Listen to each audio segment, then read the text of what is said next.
कलम किताब जहिड़ो को हथियार ई कोन्हे। कलम किताब जहिड़ो को हथियार ई कोन्हे, पढ़ाए पंहिंजे ॿारनि खे पेरनि ते बीहारियो। कलम किताब जहिड़ो को हथियार ई कोन्हे, पढ़ाए पंहिंजे ॿारनि खे पेरनि ते बीहारियो।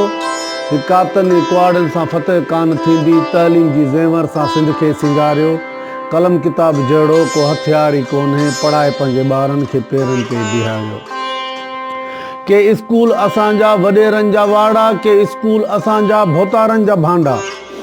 के स्कूल असांजा वॾेरनि जा वाड़ा, के स्कूल असांजा भोतारनि जा भांडा। के स्कूल असांजूं आहिनि उताकूं, के स्कूल में उस्ताद अचनि ई कोन था, घर वेठे गोसड़ूं पघारूं खणनि था।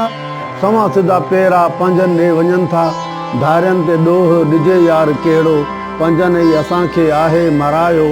कलम किताब जहिड़ो को हथियार ई कोन्हे, पढ़ाए पंहिंजे ॿारनि खे पेरनि ते बीहारियो।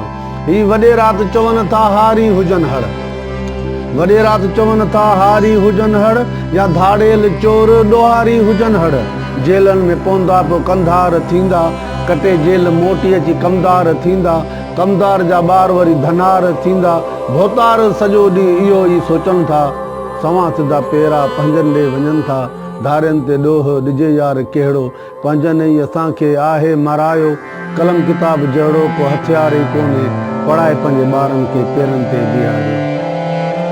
त जाली मुर्शिद बि चवनि था मुरीद हुजनि हड़, जाली मुर्शिद बि चवनि था मुरीद हुजनि हड़, ॾन ॾियनि असांखे ॾाॾे ते विझनि पढ़।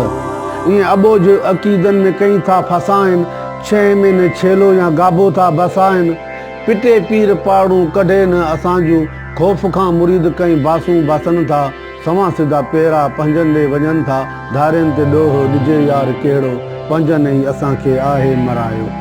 सिंधी चैनल बि कहिड़ा ई ड्रामा ॾसनि था, रुॻो रोज़ राड़ो ऐं ड्रामा ॾसनि था। सिंधी चैनल बि कहिड़ा वरी ड्रामा ॾसनि था, रुॻो रोज़ राड़ो ऐं ड्रामा ॾसनि था। बेशरम शाइरी कनि अहिड़ी था शाया, ही गायरनि जहिड़ा गफ़ार ही गाना ॾसनि था। बिज़नेस ऐं जंग में सभु कुझु आहे जाइज़, चैनलनि जा मालिक ईअं बि चवनि था। हे सवां सिधा पेरा पंजनि ॾे वञनि था, धारियनि ते ॾोह ॾिजे यार कहिड़ो, पंजनि ई असांखे आहे मरायो। कलम किताब जहिड़ो को हथियार ई कोन्हे, पढ़ाए पंहिंजे ॿारनि खे पेरनि ते बीहारियो। ही कातनि कुआड़नि ऐं नारनि सां फतह कान थींदी, तइलीम जी ज़ेवर सां सिंध खे सिंगारियो।